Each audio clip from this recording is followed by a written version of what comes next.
করছো? তুই মা তারার সবচেয়ে প্রিয় শিষ্যা।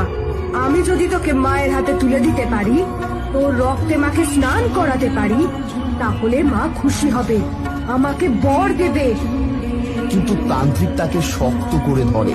সে মাটিতে এক বলির আসন তৈরি করে, কুমারীর গলা জোর করে আটকে দেয়।